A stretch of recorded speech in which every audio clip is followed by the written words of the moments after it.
Hello, j'espère que vous allez bien. On se retrouve aujourd'hui pour un point lecture où j'ai pas mal de choses à présenter parce que le dernier update que j'avais fait datait de mon vlog de printemps où je m'étais arrêtée du coup sur The Emperor of Gladness de Ocean Vuong. Et donc depuis j'ai quand même pas mal lu, j'ai un assez bon rythme de lecture en ce moment, je suis assez contente et surtout j'arrive à choisir mes livres assez facilement, là où il y a certaines périodes où je galère un petit peu à savoir ce que j'ai envie de lire, là j'arrive assez bien à naviguer entre les livres et donc je vide bien ma palle, enfin je vide, non il me reste encore beaucoup, mais disons que j'avance et que je fais des lectures qui sont parfois mitigées mais je prends globalement beaucoup de plaisir à ce que je découvre, donc on va commencer tout de suite pour cette update. Comme il y en a qui datent un petit peu, j'ai pris évidemment mon petit carnet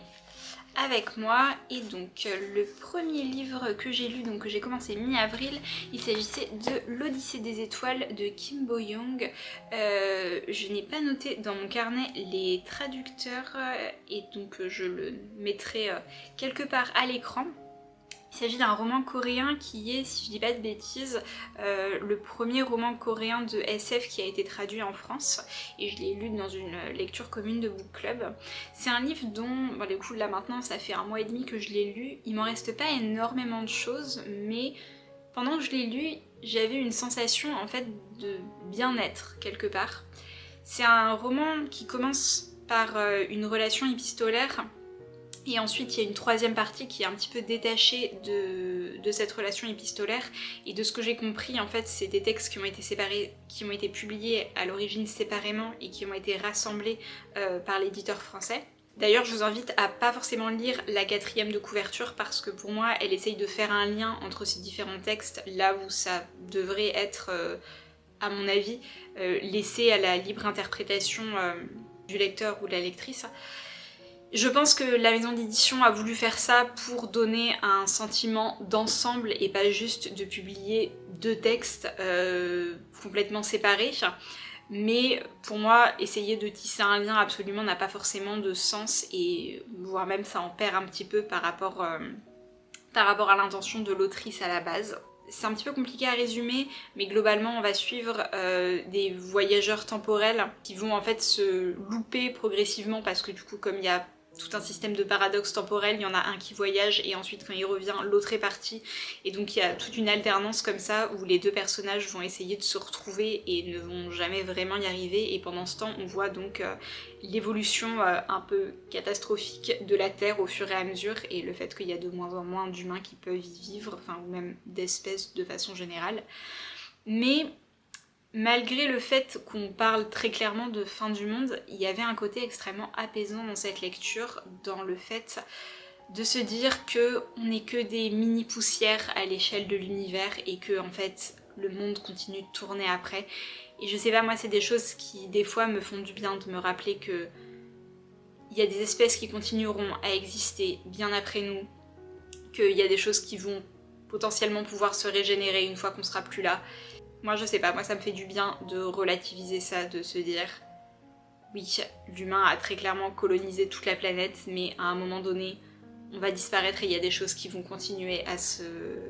générer. Donc voilà, encore une fois, après coup, il m'en reste pas énormément de choses. J'aurais un petit peu du mal à vous en faire un résumé un petit peu plus complet. Et de toute façon, c'est plutôt un livre d'ambiance et d'atmosphère avec un côté assez doux amer, plutôt qu'un livre qui se pitch. Il y a plein de passages que j'ai pas du tout capté par rapport à justement plein d'idées, de concepts liés au paradoxe spatio-temporel et j'en ai déjà parlé précédemment mais c'est globalement des choses qui me font un peu vriller le cerveau et que j'adore suivre mais auxquelles je comprends pas grand chose, mais néanmoins c'est pas du tout indispensable pour apprécier l'atmosphère globale du roman. J'ai ensuite continué avec un livre que j'avais trouvé dans la boîte à livres de mon immeuble qui est Le beurre de Manako de Asako Yuzuki et qui est traduit donc du japonais par Mathilde Tamae-Bouron.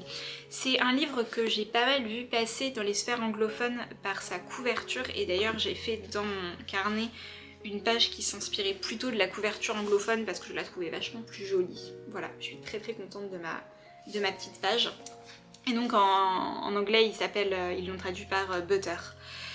C'est une lecture que j'avais envie, qui m'intriguait un petit peu et quand je l'ai vue dans la boîte à livres de mon immeuble je me suis dit bon bah on y va, c'est parti. C'est une lecture dont je ressors un petit peu mitigée parce qu'il y avait plein de choses très intéressantes, mais j'ai trouvé que l'autrice se perdait parfois un petit peu entre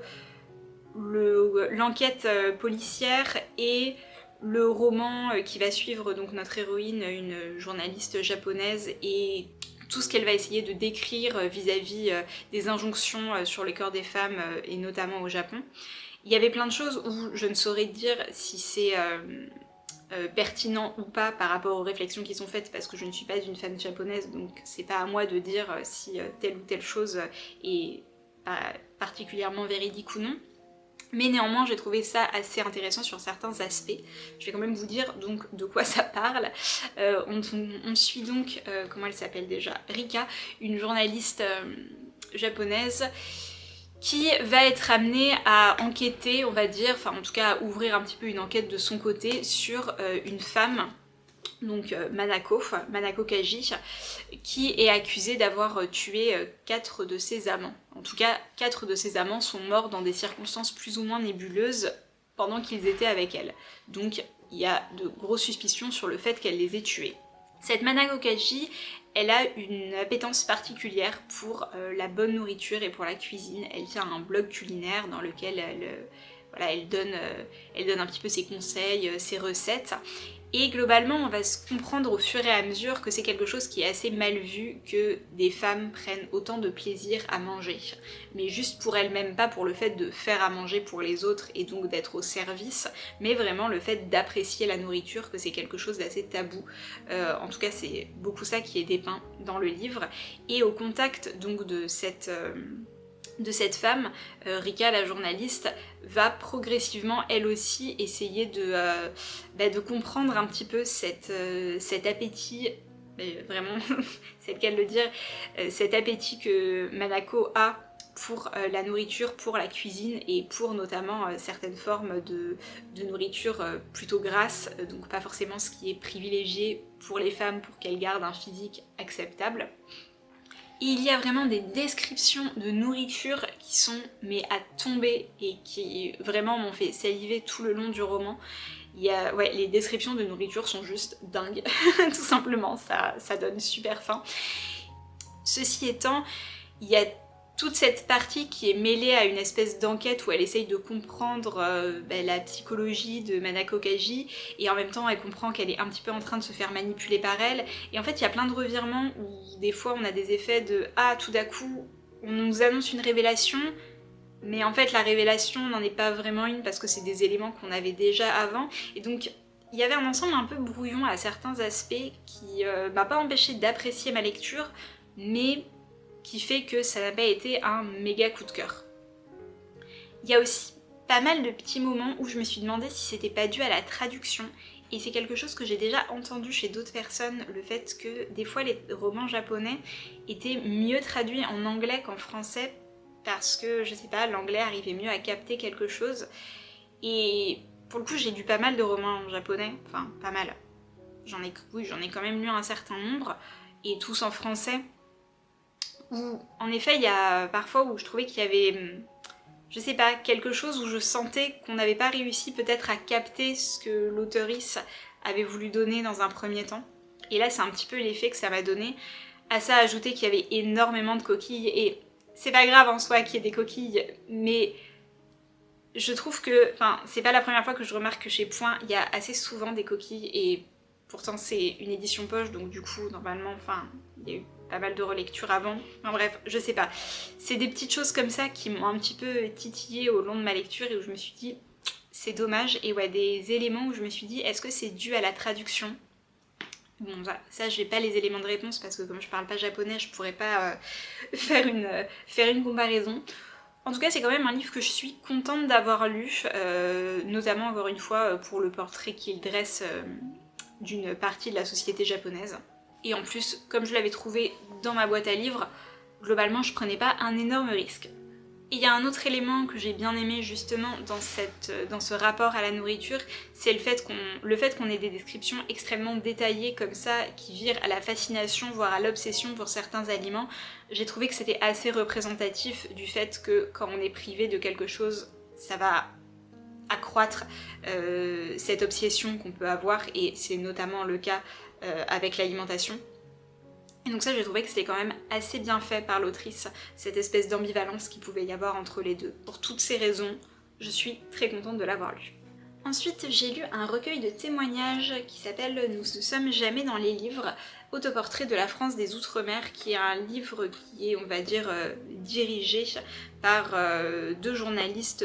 cofondateurs de la ZEP, donc Zone d'expression prioritaire.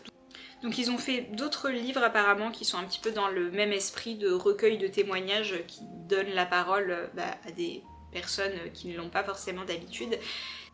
C'est un livre dont j'ai entendu parler grâce au compte Instagram d'Intensité Média, je vous mettrai le lien de sa chronique juste en dessous et coucou si tu passes par là. Et qui est donc un recueil de témoignages sur, comme son nom l'indique, sur la France des Outre-mer, et qui va donc condenser au travers de plusieurs thématiques sur le fait d'habiter un endroit, sur le fait de se déplacer, sur le fait de vouloir partir, sur le fait de vouloir revenir, sur le rapport à la famille, enfin bref, qui va dresser tout un tas de... Enfin, qui va dresser un portrait non exhaustif évidemment, mais à travers plein de questionnements différents et plein de points de vue situés, et qui a vraiment pour but de redonner la parole à des personnes qui ne l'ont pas habituellement. Ce livre, il m'avait intéressée, enfin je me l'étais fait offrir à Noël, parce que justement, quand j'en avais entendu parler, je m'étais moi-même dit que je n'y connaissais absolument rien, et que comme je pense la grande majorité des personnes malheureusement dans la France hexagonale, je n'avais que très peu d'idées de toutes les problématiques qui entouraient les territoires d'outre-mer. Force est de constater que j'avais raison et que, en effet, je n'y connaissais absolument rien et que je n'avais pas la moindre idée de... Enfin, j'avais une idée de l'ampleur du problème, mais là, ça m'a vraiment permis de me confronter aussi à tout ce que je ne savais pas et à tout ce dont je n'avais pas conscience, et à quel point les relents coloniaux qu'on a sur ces territoires sont absolument gigantesques et assez terrifiants, ma foi. Quand on voit l'état de précarité dans lequel sont mises certaines des populations, et l'état surtout de mépris qui entoure juste leur quotidien, c'est assez effarant. Néanmoins, ce que j'ai beaucoup apprécié, c'est qu'il y a énormément aussi de témoignages très positifs, de témoignages très lumineux, et que le livre leur fait vraiment la part belle. C'est-à-dire qu'on n'est pas sur un récit de notre lieu de vie est en train de se détériorer, de couler, en tout cas on peut pas avoir des conditions de vie décentes, donc on va partir. Non, c'est pas ça le discours qui est fait, c'est en fait on a envie de préserver notre lieu de vie, on n'a pas forcément envie d'aller vivre ailleurs parce que c'est ici, chez nous, et on a envie d'y rester, on a juste envie de pouvoir y rester dans de bonnes conditions, et c'est ça qu'on revendique. Il y a beaucoup de témoignages de jeunes personnes, notamment parce que là où les deux journalistes qui ont coordonné l'ouvrage se sont beaucoup rendus dans des écoles ou dans des centres sociaux qui sont beaucoup fréquentés par des jeunes, plutôt des jeunes personnes, donc c'est pour ça que c'est assez majoritaire dans le livre, mais il y a aussi pas mal d'adultes qui témoignent. Et donc je trouvais que c'était vraiment hyper intéressant dans, encore une fois, dans la pluralité de ce que ça pouvait brosser comme portrait. Et justement, on a un aperçu extrêmement hétéroclite, extrêmement hétérogène, qui nous donne pas une vision soit embellie, soit catastrophiste, mais qui juste en fait nous montre comment c'est de vivre dans les Outre-mer, point. Et ça m'a évidemment donné envie de m'intéresser beaucoup plus à cette question, de regarder un petit peu plus de reportages sur la question, de lire aussi, je sais qu'il y a énormément de littérature en réalité qui parle de ces sujets-là, il faudrait juste que je m'y mette, donc je pense que je vais me faire une petite bibliographie et essayer de voir si je peux pas piocher ces livres à droite à gauche et un petit peu plus les inclure dans mes lectures, et de façon générale dans aussi les films, les documentaires, les podcasts, enfin en tout cas voilà ce que je peux consommer comme contenu vis-à-vis de ces questions. On va passer ensuite assez rapidement sur un livre qui honnêtement a été assez anecdotique dans cette période de lecture. Il s'agit des Promesses orphelines de Gilles Marchand. C'est un livre que j'avais reçu, enfin j'avais gagné un concours des Forges de Vulcain au début de l'année, où j'avais gagné donc Model Home de River Solomon et Doppelganger de Charles Guix. Je l'ai pas encore lu, Doppelganger.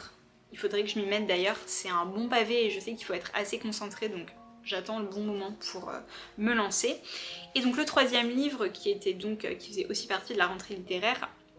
c'était Les Promesses orphelines de Gilles Marchand. Je l'ai lu honnêtement extrêmement rapidement et il m'en reste pas grand chose. C'était pas mal écrit, c'était pas mauvais en soi, mais simplement je me suis un peu posé la question de si ça n'avait pas été un auteur déjà publié, qui plus est un auteur homme, est-ce que ça aurait été... en fait, est-ce que ça aurait capté l'attention des maisons d'édition? Voilà, je sais que Gilles Marchand, il a été surtout connu pour son livre Le Soldat désaccordé, qui apparemment a gagné beaucoup de prix, alors que je n'ai pas lu, mais c'est vrai que j'en avais déjà vaguement entendu parler. Et là, on va suivre en fait un jeune homme... un petit peu fin période post-30 glorieuse, qui a des rêves plein la tête, et qui va notamment travailler sur le chantier, sur le gros chantier de l'aérotrain, et donc on parle beaucoup de ce chantier de l'aérotrain. Donc c'était intéressant sur certains aspects, et encore une fois c'était pas forcément mal écrit. Au début on a tout un point de vue vraiment à hauteur d'enfant, donc il y a tout ce côté un petit peu émerveillé sur la vie autour, avec des expressions on a vraiment cette idée d'enfant rêveur qui va mal interpréter certaines expressions et s'en faire des images particulières dans la tête, donc ça c'était assez touchant. Ensuite quand le personnage devient ado, il y a le même ton qui reste, et du coup je trouve que ça perdait un petit peu de son sens, parce que je me disais en fait un adolescent ou même un jeune adulte ne va plus du tout avoir ce rapport au monde là. En tout cas j'ai pas trouvé ça très très pertinent. Et surtout j'ai trouvé qu'au bout du compte ça racontait pas forcément grand chose quoi. Et ça m'embête un peu parce que à la base j'aime beaucoup les Forges de Vulcain et je trouve que leurs propositions éditoriales sont hyper intéressantes, et je me dis bon peut-être que là, peut-être que ça fait partie des livres qui les aident à financer on va dire d'autres livres un petit peu moins faciles à vendre entre guillemets, parce que Gilles Marchand a peut-être un petit peu plus de visibilité de par son statut d'auteur déjà publié et reconnu. Mais là, vraiment, ouais, ça m'a pas transcendé, quoi. Et je me suis dit que ça aurait fait, à la limite, un très bon article peut-être en plusieurs chapitres, sur justement cette histoire de l'aérotrain vue à travers les yeux d'un petit garçon, et ensuite d'un jeune homme, et ensuite d'un adulte qui va travailler sur ce chantier. Voilà, ça aurait pu être intéressant, et ça aurait été un regard assez touchant sur cette époque. Mais en tant que livre, bon, pour tout vous dire, je suis pas sûre de le garder dans ma bibliothèque, je pense qu'il va partir sur Vinted, parce que, encore une fois, j'en garde malheureusement pas grand chose, quoi. Un livre qui par contre, qui ne fait pas partie de ma bibliothèque, mais que je pense je m'offrirai un jour parce que c'était vraiment incroyable, il s'agit de... Oui, il est lourd, Silent Jenny de Mathieu Bablet. Édité aux éditions Rue de Sèvres. C'est un livre que mon père a eu en cadeau à Noël, et quand je l'ai vu vraiment ouvrir ce paquet-là, je lui ai dit « Dès que tu l'as lu, je te l'emprunte, parce que je l'ai vu en librairie et je veux lire ce livre. » Je n'ai jamais rien lu d'autre de Mathieu Bablet, je sais que c'est un auteur qui est déjà bien reconnu, et Silent Jenny a eu très bonne presse, en tout cas ce que j'en ai entendu, c'était globalement que des éloges assez unanime, et je rejoins cet avis, c'était juste incroyable. Je suis toujours impressionnée par les personnes qui arrivent à créer un monde comme ça, et d'autant plus quand c'est en bande dessinée, parce que y a tout cet aspect graphique qui vient en plus. Et donc là, autant que ce soit dans l'univers, dans tous les petits détails, dans la construction des personnages, juste dans l'histoire de façon générale qui était hyper rythmée, on sent qu'ils maîtrisent la narration. Juste c'est vraiment bluffant. Moi je suis toujours impressionnée de toute façon par les gens qui maîtrisent leur narration de bout en bout, qui savent où t'emmener, qui savent comment t'emmener d'un point à un autre. Et là c'était fait de façon vraiment magistrale. Je peux que vous encourager à le lire. Pour vous dire rapidement de quoi ça parle, dans Silent Jenny, on va suivre donc une terre un petit peu post-apocalyptique, on va dire, dans laquelle tous les insectes pollinisateurs ont disparu, donc il n'y a plus vraiment de source de nature. Et il y a certaines personnes qui sont un peu mandatées par le gouvernement pour aller, on va dire, il y a une espèce de technologie qui est mise en place qui permet de réduire les individus, ce qui leur permet d'aller dans certaines strates de la Terre pour essayer de voir s'il n'y a pas des restes d'insectes dont ils pourraient potentiellement trouver le pollen, enfin en tout cas voilà, pour essayer de revivre un petit peu cette nature complètement abandonnée. Et donc on est dans une espèce d'univers un peu steampunk avec ce qu'on appelle ce qu'ils appellent des monades, donc des espèces de... un peu comme des gros châteaux ambulants au final qui se baladent, mais qui sont des voyageurs on va dire non autorisés par le gouvernement, qui essayent de les traquer et qui essayent de les arrêter parce que ça correspond pas à leur modèle de société. Bon bref, on retrouve beaucoup de schémas assez classiques dans la science-fiction, mais encore une fois de façon extrêmement bien traité. J'ai trouvé hyper intéressant aussi les aspects qu'il pouvait y avoir autour de la confrontation entre les rêves des différentes générations, notamment les générations qui ont connu le monde d'avant l'effondrement et les toutes jeunes personnes qui arrivent juste et qui n'ont connu que le monde actuel mais qui ont quand même des rêves. C'est juste que ces rêves vont être différents de ceux des plus anciennes générations parce qu'ils n'ont pas connu les mêmes choses et parce que ils peuvent pas avoir des rêves qui se construisent par rapport à des choses qu'ils n'ont pas connues. Et tout cet aspect-là, je l'ai trouvé vraiment très touchant et très bien mené parce qu'on n'est pas forcément dans une confrontation, on est plutôt dans des fois des incompréhensions mutuelles, mais qui vont quand même être empreintes de pas mal de bienveillance, en tout cas à l'intérieur de ces monades, donc de ces gros lieux de vie un peu pirates, quoi, non autorisés. Il y a vraiment une place très importante donnée au collectif et donnée aux soins qu'on s'apporte les uns aux autres, parce que de toute façon c'est tout ce qu'il nous reste. Et donc tout ça, évidemment, ça m'a beaucoup touchée. Donc voilà, Silent Jenny de Mathieu Bablez, vous l'avez probablement dans vos médiathèques, donc je vous encourage vivement à le lire si c'est le cas, si ça vous intéresse. Et moi je pense qu'un jour je me l'offrirai et j'ai très envie de lire autre chose de Mathieu Bablez parce que vraiment c'était beaucoup trop bien. J'ai ensuite lu un livre que j'avais un peu pris au hasard dans une commande Vinted où il y avait d'autres livres qui m'intéressaient et j'avais vu celui-là passer, je m'étais dit pourquoi pas. C'est un livre jeunesse, young adulte qui s'appelle La forêt des disparus de John Hoare et qui est traduit de l'anglais par Marion Roman. C'est une autrice à la base canadienne. Et c'est un roman qui va se passer dans la Corée du XVe siècle où on va suivre une jeune héroïne dont le père a disparu et qui va essayer d'enquêter, sachant que son père était lui-même enquêteur et qu'il enquêtait sur la disparition mystérieuse de plusieurs jeunes filles. Et au moment où son père disparaît à son tour, cette jeune héroïne, donc Wani, va décider d'aller retourner dans son village natal pour essayer de comprendre pourquoi son père a disparu. Et elle va par la même occasion retrouver sa sœur, qui elle n'avait jamais quitté le village natal puisqu'elle avait été, on va dire, laissée par son père à la chamane locale qui était en charge de sa formation pour qu'elle-même devienne une future chamane. Je sais pas si mon pitch était très clair, mais en tout cas, c'était plutôt une bonne surprise. Comme je n'y connaissais rien, comme j'en avais jamais entendu parler, j'avais pas d'attente particulière. Ça reste, il y avait certaines choses où j'ai peut-être été un petit peu moins emballée, mais je pense que c'est aussi dû au fait que c'est un roman à la base young adulte et que du coup je suis plus le cœur de cible. Et j'ai vu l'autre jour un post sur Substack passer en disant que des fois c'était bien de laisser la littérature young adulte au vrai young adulte et de pas essayer de mettre des attentes dessus qui n'étaient pas liées au public cible. Donc quand je lis du young adulte, j'essaye de me mettre un peu à cette place-là pour pas en fait mettre des attentes qui sont juste mes attentes de personnes adultes alors que c'est pas ce que vise le roman. Ce que j'ai trouvé hyper chouette, c'est aussi tout simplement le contexte parce que, encore une fois, la Corée du XVe siècle, c'est pas un contexte sur lequel j'ai énormément l'habitude de lire.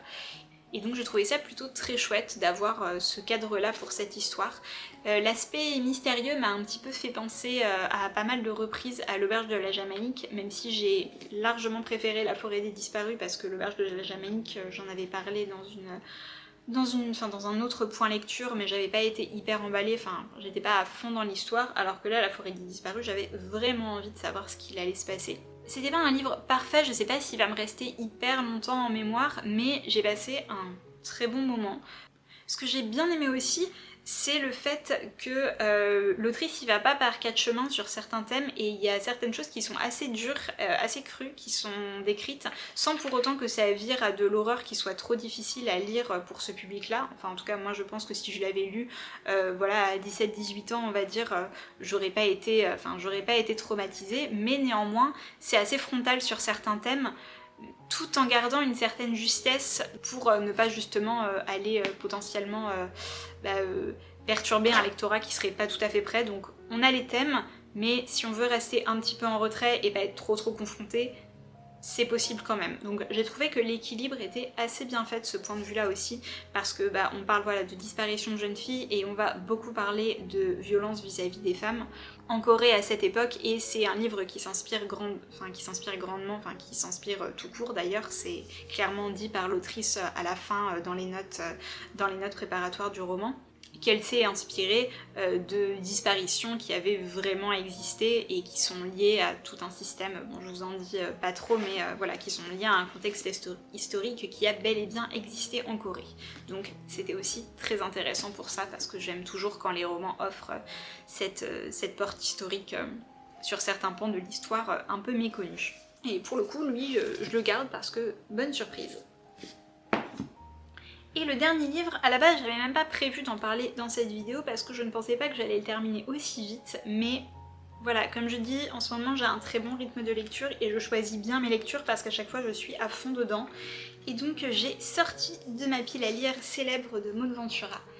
Maud Ventura, je l'ai découverte l'année dernière, enfin il y a 1 an et demi maintenant, avec mon mari. Et j'avais adoré. Je sais que c'est pas un livre qui a fait l'unanimité, j'ai lu énormément de mauvaises critiques dessus,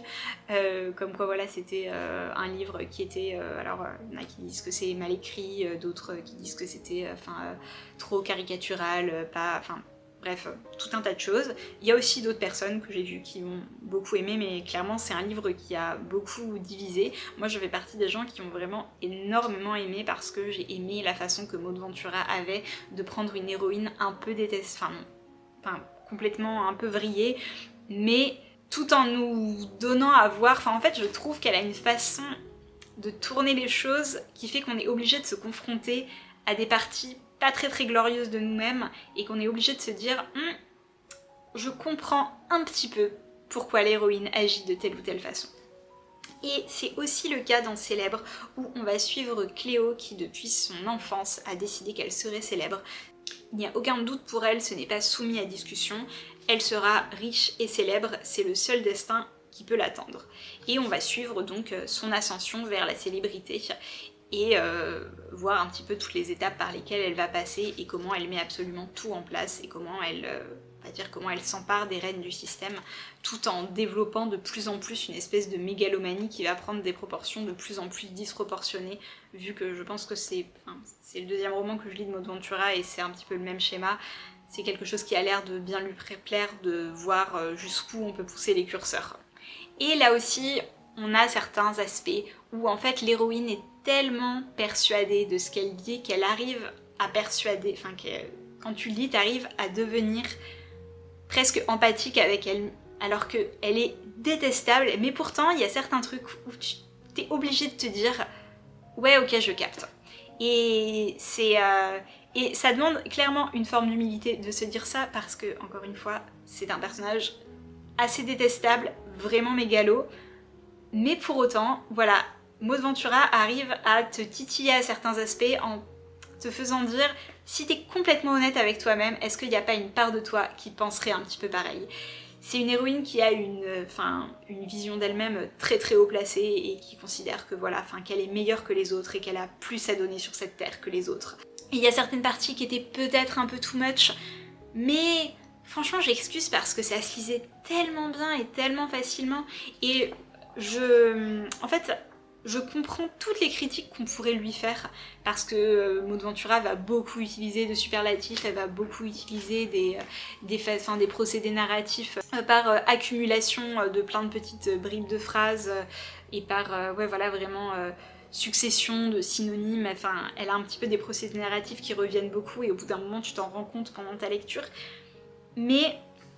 moi en fait je passe un super moment à chaque fois. Donc je pense que c'est une autrice que je vais continuer à suivre, voilà. Je sais que c'est pas un livre qui est parfait et je sais que c'est clairement pas un livre qui fera l'unanimité, mais moi j'ai adoré.